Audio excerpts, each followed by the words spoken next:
Hi there and welcome to another interview with fitmama. My name is Michelle Kaira and I am CEO and founder of fitmama Fitness. It's an online digital platform for mothers who work. And today I really want to find out a little bit more about how the recent close down of many countries and economies, businesses have affected the mother of the house. So I am absolutely delighted to welcome Madhvi along so that we can go through a few different areas and topics, specifically about your journey pre and now in this lockdown situation that we are in, and specifically thinking about your career, your life, and how it's affected you. I think we've got enough understanding about the kids and how it's affecting them at the moment, but a little bit about you. Welcome. Thank you, Michelle. Thanks for having me on board. How are you guys coping, first of all? Just a general, how is it all going in your household? Well, it's going pretty well. We're a month and a half into the lockdown, which means a month and a half now of three people being indoors 24/7, which does take a toll on everyone.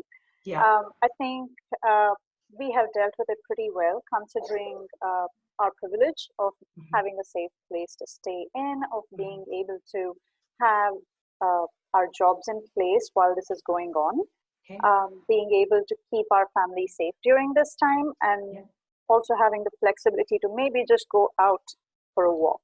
Yeah. But there are many places, many people who don't even get to do that. So I think that's one thing I'm pretty grateful for. So we're managing is what I would love to say. Just about managing. That was a phrase that was coined a few years ago in the UK by, I think it was Theresa May herself that coined it, and it was to reference people who were managing austerity measures. Just about managing, so JAM. And I always remember it and think, actually, you can probably use that same acronym across many different things, and just now we feel the same. You're just about managing. Absolutely. Tell me about life, probably like January and February, when it was as normal as you can possibly imagine.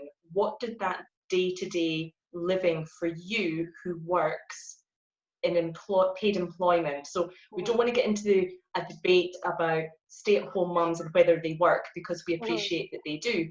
If we think specifically about those who are in paid employment, what was your life like in January, February, typically? So I actually started a new job in January, which means that Jan, Feb, and March were actually my probation period at work. So I was able to put in a lot of my time and effort in learning a lot about the organization and giving my best at that organization, trying to, showcase my skills to the max. It was also just life as I had known it before, which is, things happened at a scheduled time. You wake up at a scheduled time. You send your kid off to school. You rush, take public transport to work. Get your work done, get back home by time, pick up your kid from daycare, and come back home, cook, eat, and you're fast asleep after that. Yeah. Right?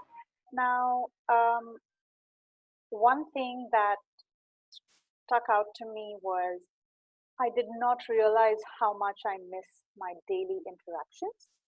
It was just that thing of maybe taking public transport and seeing those people around me. I wouldn't have had a single word with anyone, but I think I did not know how much of an impact that simple action has on my day-to-day life. And you work in the traditional sense of full-time work, would that be correct? Yes, that's correct. So you are out, your child is at school, your partner is also working full-time? Yes. Okay. Yes. So we have a household with double career. Yeah. And everyone has their routine every day, pretty set on it. Leave the house at X time in the morning, catch whatever train or bus we need to get, miss that one, and we're going to be potentially late for work, full on days, and that's it. Okay. Yeah. Now, when did your lockdown start? March 16th. Same as me.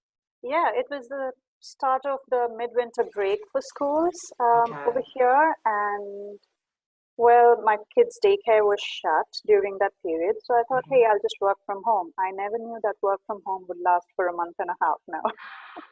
So, what does life look like now, today, for you? Honestly, I think it's just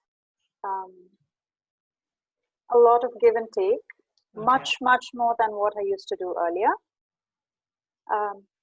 It's learning to let go of the small things. For example, before this, I would not have allowed my kid to ride her scooter throughout the house. Now, during every meeting, all meeting members know to expect to see my kids zipping around behind me. Yeah.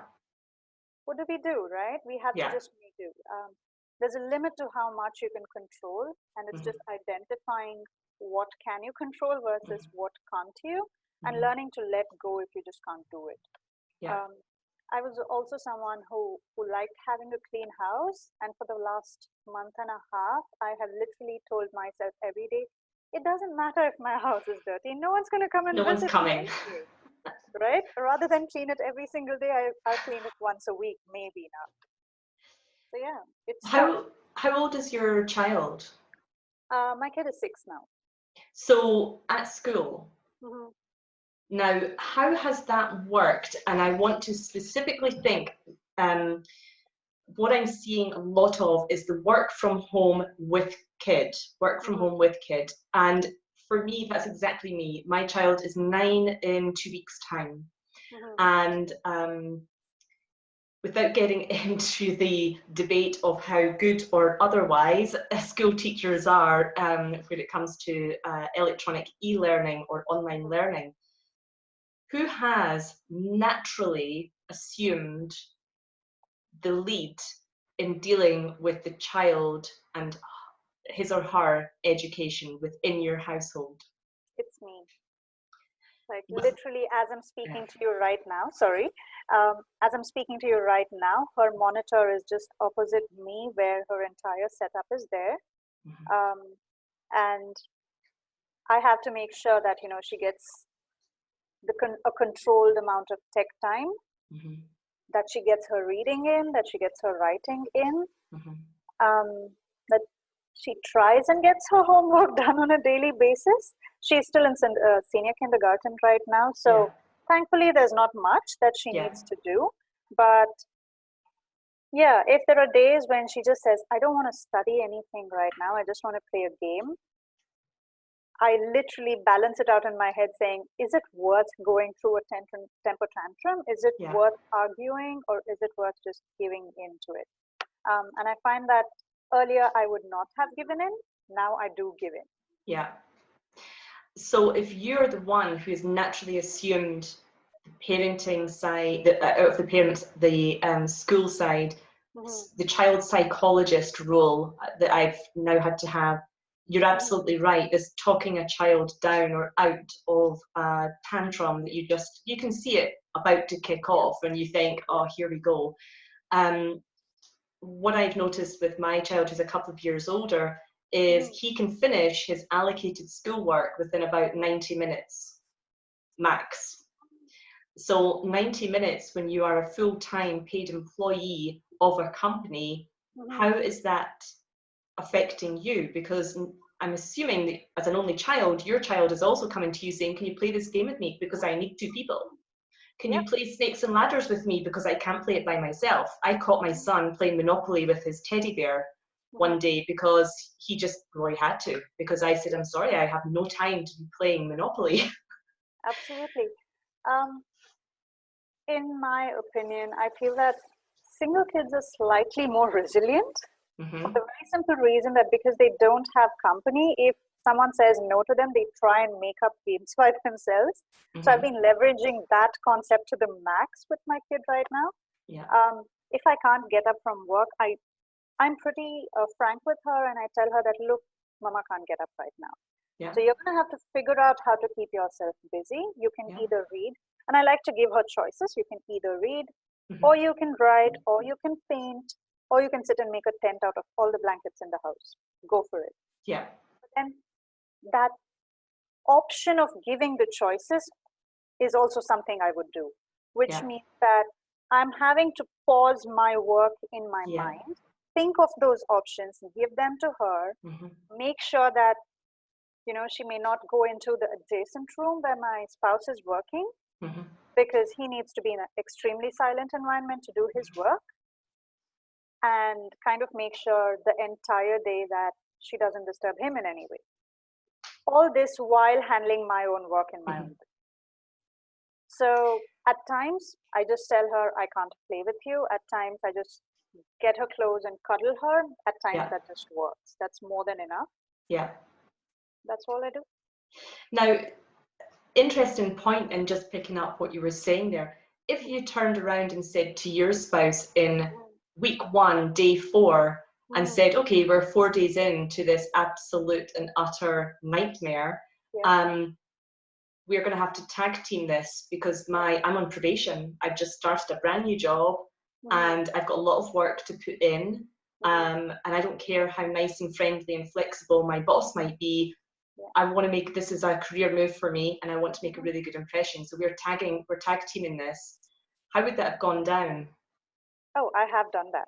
Oh, I did do how did that. It go down? Well, the simple reason is that considering my spouse does not need to be disturbed, it means for the entire day, I'm trying to restrain my kid from going into a room, which is going against their entire nature of investigating everything. And I'm trying to keep her in a space that's probably just a huge square, right? Yeah. Since I'm doing that the whole day, my agreement with my spouse is the minute you're done or the minute you're on your break, you need to take her off my hands. So take her into the room when you're on your break, play with her, tire her out, and in the evening, she's your headache. End of. I need that time to myself, or else I am going to lose it. Yeah. It was tough. let me say that. However, he did get it because he has seen how difficult it is to restrain her from going into places, and he gets what I am trying to do as well. So it was a tough decision, a discussion as well. However, because we set that right, what happened was, even if something is stressing me out throughout the day, I see her having tantrums throughout the day, and I'm having to handle that.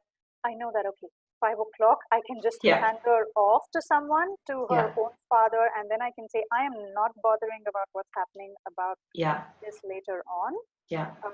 I'm at least getting a break at that time. I'm pretty privileged that way because not many people have that flexibility.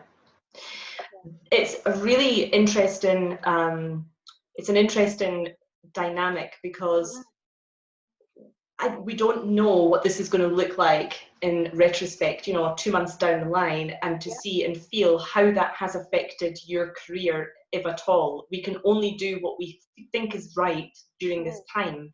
And if the agreement is already, for whatever reason it may be, other parent cannot be disturbed, then that's it. The other parent cannot be disturbed for whatever reason that is, and you guys will know what that reason is. You are the one that is having to do the flexing of your job, your career during this period of time. And I think that's the critical point that I was trying to discover and find out through this interview, to see what is actually happening in households, because I'm different. I'm a single mum, so I'm here by myself dealing with everything. And it was, I automatically assumed all of the school stuff because, well, I'm his main carer, so of course I did that. In terms of your own mental health, mental wellness, fitness, specific to you, I am bored stupid. Yesterday, I actually read this tweet from someone, and it said, cannot thank, and they tagged in somebody else on Twitter, cannot thank X enough for the encouragement of doing a 1-hour meditation per day, not guided, just, sitting in silence. I've done it now every day for 30 days and absolutely feel it. And I had no restriction on myself to reply back immediately and say, I assume you have no children. Because who are these dream people that are having 1 hour undisturbed meditation sessions first thing in the morning? My son is an early riser. I'd have to be up at 3 in the morning to get that 1 hour in, to get up and feel like I can challenge the day. So it's fine to say, you know, we have to be self-care and we have to look after ourselves. But you specifically, how are you finding it? Are you finding that doesn't exist in my household right now and I'm happy to park that? Or are you finding it, yeah, it's frustrating, I need that time to myself, or I need to go out for a walk by myself from time to time because I need that space? Or how is it working for you, due to the fact that you are homeschooling, that you are the main homeschooler, teacher? I think I've been lucky enough to deal with it pretty well. My kid is an early riser as well. However, because it's a holiday right now, it's nothing but a holiday for the kids, let's face it. So I encourage her to sleep as late as she wants, just so that I can get to have my cup of hot tea, you know, by myself, with just those 5 minutes to myself in the morning. I do exercise in-house, just basic stretches for like an hour or so. And if she's up at that time, she'll be running around me. She'll be jabbering away and talking away to me. And I have a continuous running conversation with her at that time. Again, it's just when I'm doing my not 1 hour, but a 5-minute meditation, which I'm lucky enough to get. She knows that that is the time she needs to just keep quiet, or she needs to speak in her whisper voice. So while I'm meditating, I can still hear her whispering, right? Sitting right behind me. You know, that's your meditation. Whatever you can do, you just deal with it, right? Apart from that, I think for mental health, I like to make sure that I log out when I need to. I've been pretty upfront with my boss, who again has kids of her own, so she knows what I'm talking about. I've been pretty upfront with her, and I tell her that, look, I've had a late start, so I'll probably be logging in slightly later hours, or I'll work later, or I'm just needing to log out early. I can't handle the stress anymore. And she gets it, because when COVID hit, mid-March, which was when we started working from home, there were weeks when our entire team has pulled off like 12-hour days, 12 to 13-hour days, because we are HR, right? We do everything in the back end for everyone after everything has been done.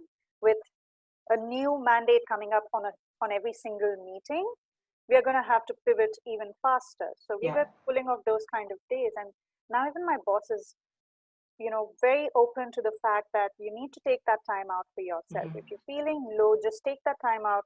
You know, don't stress about it. I'm not worried about it. And it helps to have that knowledge that you're not going to be, that taking that time out for yourself is not going to be held against you or your career. Again, if my boss wouldn't have been so flexible, I would not have felt comfortable speaking about this, and I would have pushed myself to the max. Trying to do everything perfectly, finishing my set number of hours, being as productive as possible during those hours, which would have affected my mental health. It's also, you know, when you deal with depression, when you've dealt with depression in the past, or maybe been touched by it in the past, or you have been immensely impacted by it, you learn to identify your triggers. And when you feel those triggers coming, you also know what you need to do in order to take that time for yourself. And I've been doing that a lot. Despite doing all that, I've found that I've become irritable, I've become cranky. I want to see the sunshine, and when I look out right now, it's drizzling over here. And my first thought is, why can't the sun just shine? I'm not asking it to do much. You know, all I want to do is see is a little bit of sun.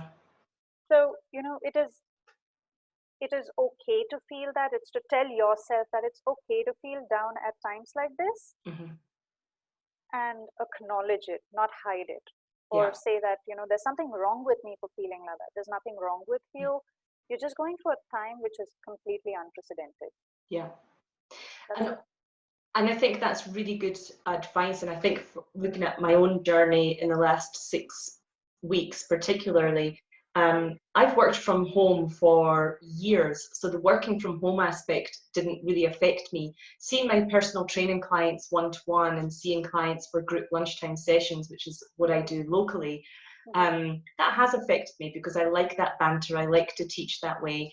But moving most of that onto Zoom sessions and to make sure that I can still correct technique. And what's really critical for me is to provide value, because the monetary amount of charging for an online session to the monetary amount you would charge face-to-face is completely different. But you still have to give that complete professional value. So you have to be there and able as a personal trainer to correct technique or to give advice or to give alternatives or do whatever you need to do. So I've found the transition relatively okay. And I have to say, in terms of a lack of income or a drop of income, that also has been relatively okay on my side because I'm used to bootstrapping a startup. So beans and pasta and creating dishes from nothing, because remember 6 weeks ago when we were all out panic buying, or not all of us, toilet paper and pasta and everything, that, you know, we didn't know what was in front of us. So we had no idea. And at that point I thought, wow, if we have no income coming in, no clients coming in, what do we do? This is really quite a scary environment. And I have to say, for me, an element of calm has been around my whole existence in the last few weeks.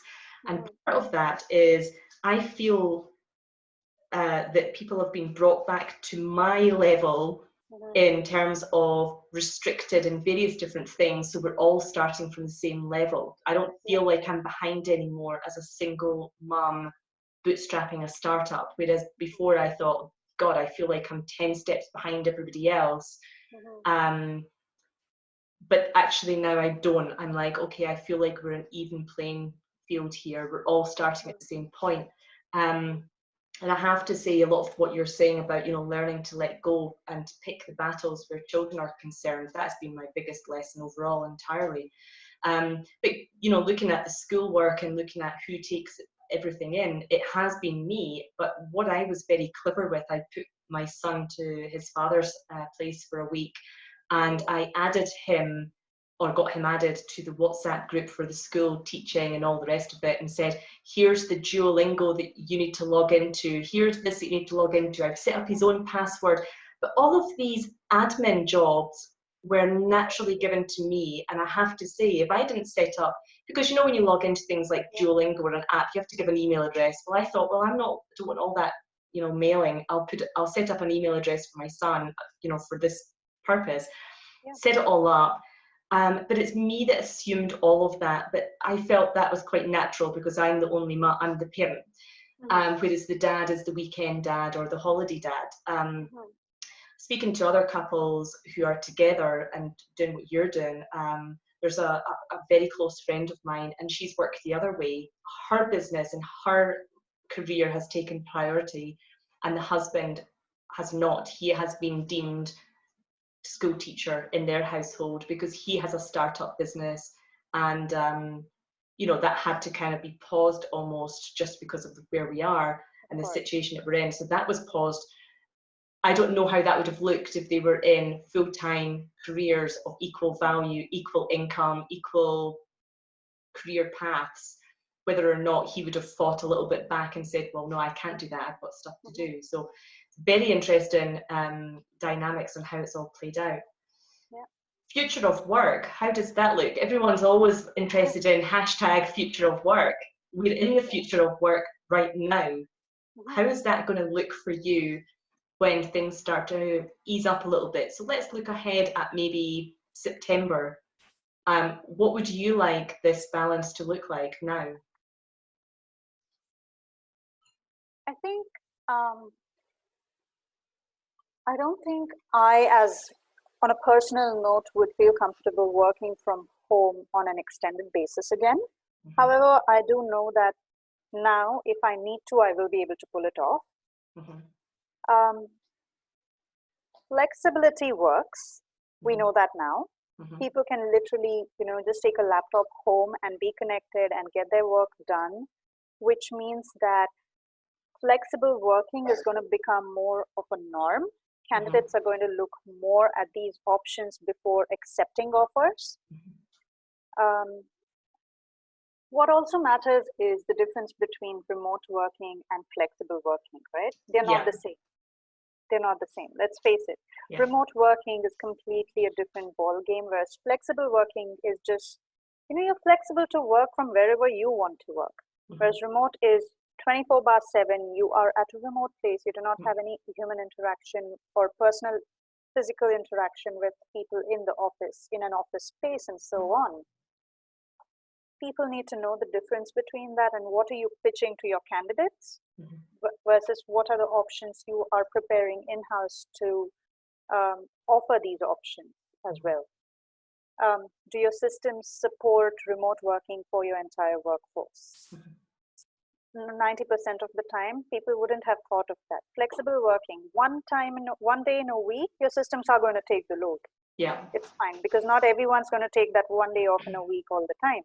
But if everyone in this scenario, suddenly you have your entire workforce working from home for extended periods of time, that becomes remote working. Are your systems even geared up to do that? Organizations are going to have to look at all of these aspects, prepare themselves to offer these options, and only then give those options. And from a candidate perspective, candidates are going to look at all of these options. They know that they have done their job hunting while at home in such a situation. And if they know that companies can now work remotely for extended durations, they're going to say, well, I can work from home. I don't have a problem, but I want that option in my offer letter. Earlier, people had to ask for it. Now they're going to demand and expect it. And this is a shift.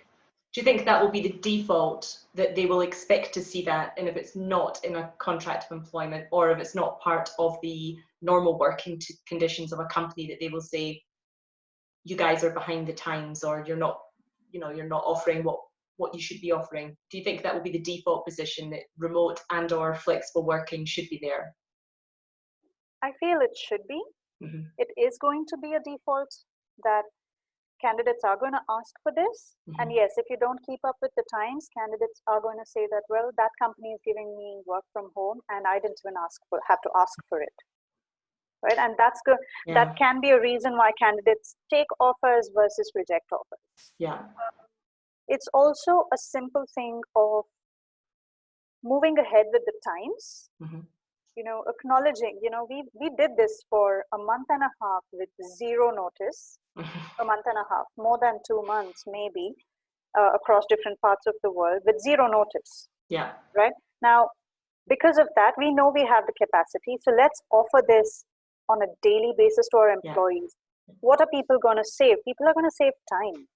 The insane amount of time that people spend on their travel, people are going to save that. They're going to become more productive because they're not going to be tired of the traveling. They're not going to be annoyed with the traveling. Your costs are going to go down because if people are not coming in, you do not need those many desk spaces. Exactly. Corporate real estate. I think commercial real estate will see the biggest impact. I'd be very interested to speak to real estate agents to see, well, how do you feel that that's going to work? What I've kind of heard whispers about are large corporates, especially in North America, who will do smaller commercial real estate offices, but they will have off-site days where they are all meeting together, full company, maybe once a quarter for 3 days. So they will say, let's rent a bunch of villas or chalets or wherever, and let's do our AGM, our quarterly meeting, sales, targets for next quarter, a fun time, whatever it may be. And I thought, actually, that sounds like financially, a really good move for some corporates to do. Of course. Imagine the cost savings that come in there. All you need to look at is maybe ergonomic furniture for your team members. Give them suggestions, give them recommendations. What can you look at purchasing? And a stipend. And a stipend to go ahead and purchase all of those items. Or if you need them to have specific software, install all that software on a laptop or a system and get it delivered to them. Then they're all set. Remote onboarding is a thing now. Everyone has done it. Literally every organization that was hiring during these last 1.5 months has done it. So we know it is possible. Your costs come down because you're not your candidates are saving money, which is going to make them happy. Employees are saving money, which is going to increase their satisfaction levels with the organization. Organizations are saving money, which means they have more money to invest in other places within the organization itself. It's just, do the leaders in the organization have that skill set to use all of this information and scale up their organization in such a way that is going to support all of this in the future? And do they have the appetite to do that? Because you will have some businesses out there that are absolutely, completely traditional. And these businesses will say, we did this, but we did this, no notice, as an emergency. We didn't want to shut down the business. We didn't want to furlough you. We didn't want to do whatever. But make no mistake, when we are back to normal times, we will be back in an office, and we don't agree with it. I can't see how traditional companies will get away with that any longer, or traditional leaders of companies that want to be future companies. I don't think they'll be able to get away with that much going forward. What do you think for yourself in September, looking back at this period of time, if you've got an annual review, or if you've got an appraisal or anything like that, will you feel confident that you did what you could do in this period of time, and you gave your best, and you expect that to be reflected? Or will you be looking at a colleague who is of equal experience, at home, no family, no children, no significant other, and comparing yourself with them? How do you think you'll feel at that point, looking backwards? Has this adversely affected you and your career, your confidence in saying, I did my very best and I'm happy to put a stamp on that? I don't think I would compare myself to anyone else, probably because I used to do that at the start of my career. And my boss at that time said, look, if you're going to compare yourself to others, you're never going to improve something in yourself. You'll just want to improve what they're doing. Right? And I think that just stuck to me so well that I stopped comparing myself a very long time back.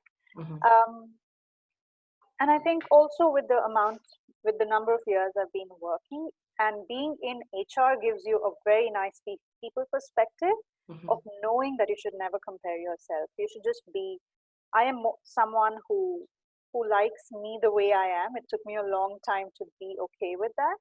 And I think that reflects in the way I work, because I say that when I work, I'm going to give my best. Right? But I'm not going to apologize for what my best is. If at a certain instant I can give just 50% of my attention to a job, it is because there's something else that's taking away the rest of the 50%. And I'm not going to beat myself up for it. But at a later date, there may just be a day when I'm able to give 150% to something else. So because every person has this up and down, it's just take that time out. Don't be so hard on yourself. And what I'm going to do, I know personally, I obviously in September, I'll have my performance management coming up, right? My PMP process coming up. And I would love to be able to tell my boss at that time, I had a certain set of goals. I had to realign those goals because of what happened. And these were my newer goals. And this is how much I have achieved. Now, if that works for you, well and good. If it doesn't, well and good. That was what I could do. I can't go back in the past and change what could happen. No. So, yeah, I think it's just the way you think about it. As women, we keep beating ourselves up a lot for things that we can't control. We need to stop doing that. I think we get ourselves into a position where we just feel, I should be doing more than this. What more can I do with this? And it really does. I think that this situation where everyone has been affected globally, I mean, I don't know many countries, and I don't know personally people in any country that is not been impacted. I think at this point we are all taking a complete review and saying, actually, what is it that matters to me? What is it? And the phrase I keep coming back to is, what does spark joy? And it really is a case for me to sit and say, right, okay, where do I live? Do I like the accommodation? Things that have been really important for me are accommodation wise. We don't have outdoor space. We don't have a balcony. That's a big issue. So that needs to change. So moving property, as painful as that is, that's going to be happening, as soon as we possibly can. Looking at, my child's education, I have never, ever felt so connected to my son's education as I have in the past 6 weeks. So I'm 2 years in front of you in terms of schoolwork. And we have a WhatsApp group set up with the parents. We're all throwing in, here's what so-and-so did today. Here's the picture that they drew. Here's the video of this. I have never felt so connected with A, the parents, and B, actually what he's doing day to day in school. What is he learning, and where is he peer-to-peer level? Because we are now getting that information through. And I have to say, I do not want that to change. I never had that before, and I really don't want that to change. So for me, as a mother who works, I really look at it and think, I don't want that to change. And if that means that I've got to flex some element of my working life or the capacity to handle an hour per day of information regarding school and communicating with other parents or whatever it is, I'm up for that. I'm okay. I'm quite comfortable with that because I really want that to happen. I really have thoroughly enjoyed that process.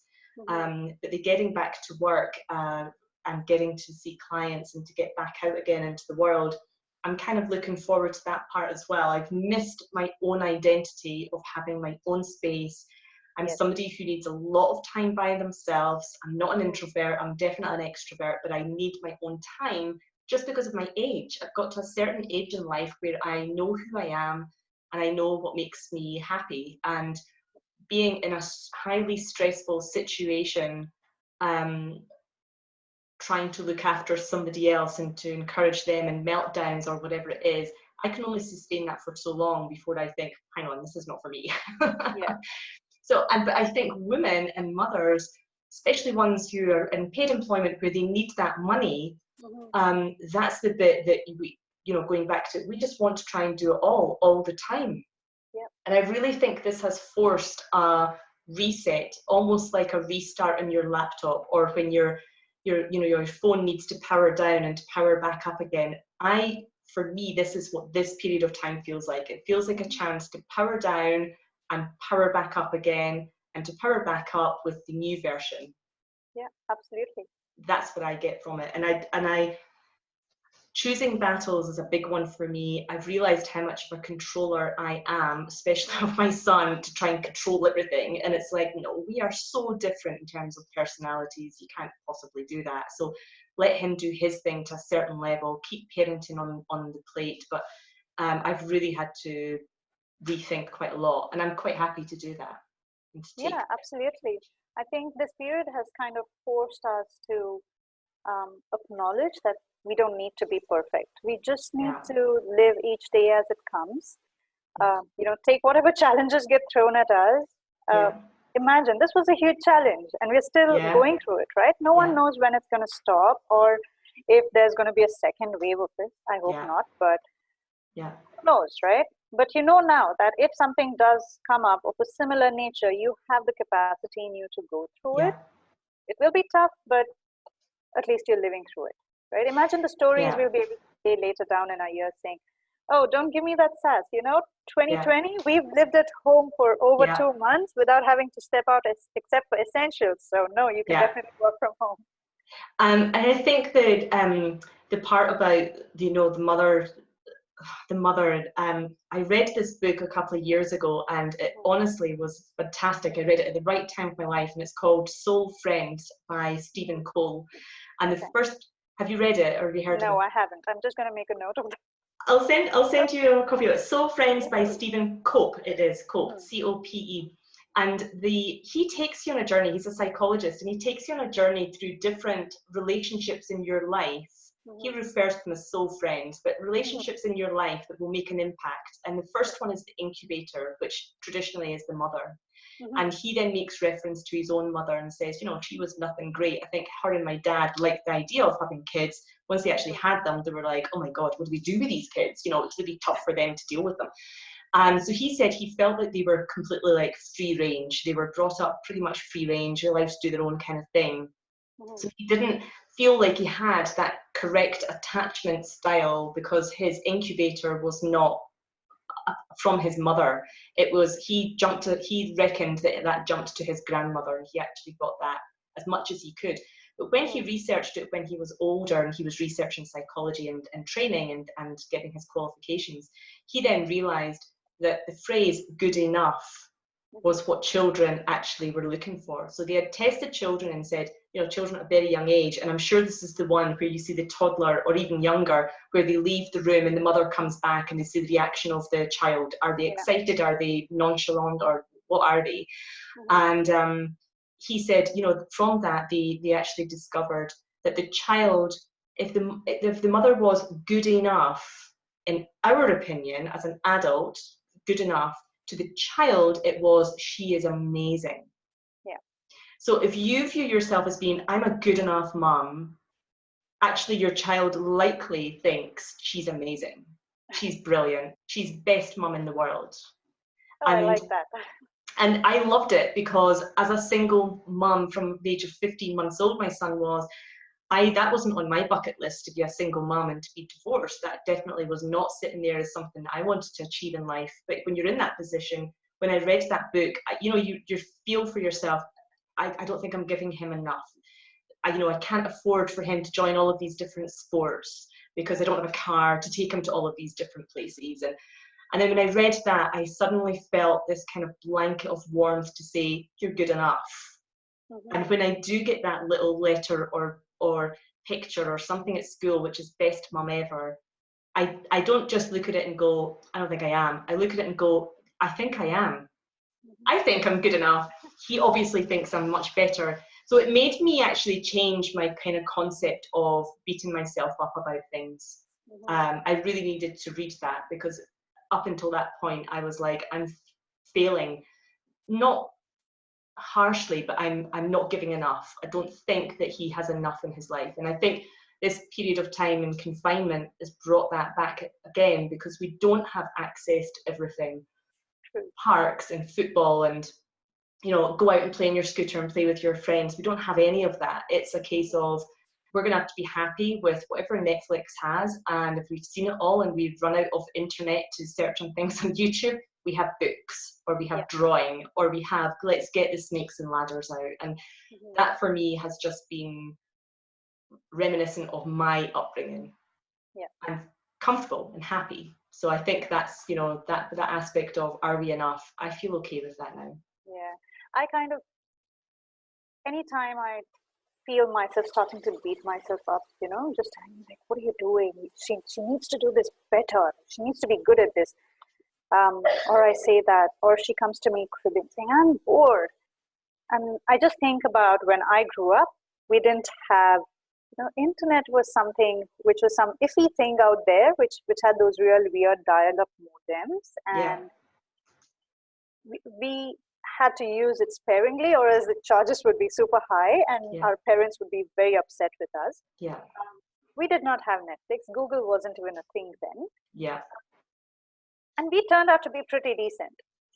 Without all of that, with just books and just playing in our own imaginations, we turned out to be. We did okay. We did pretty okay. So I just take a step back and I'm like, if I could do that if I could grow up to be pretty decent with absolutely nothing in my terms, nothing, I think you can make do without a video for a day, or I think you can make do by just using your imagination for an evening. It is fine, you know. It's just for that instant, but you need to also tell yourself that. You don't always need to be perfect at everything. That's correct. That's a really nice way to finish up. Thank you so much for your time. That was really great. I'm really hope that you get out to the next stage, and I don't know what the exit strategy is for you guys. We are slowly but surely coming out on the 11th of May, so we shall see what the future of work looks like then, because the future of work will start pivoting a little bit. Yeah. But thank you so much for this so far, and thank you so much for your time. I really appreciate it, and everything you've said is just fantastic. Thank you. I've loved speaking to you. It was so good to speak to you. Thank you so much. And we'll say bye for now. See you later. Bye. Bye.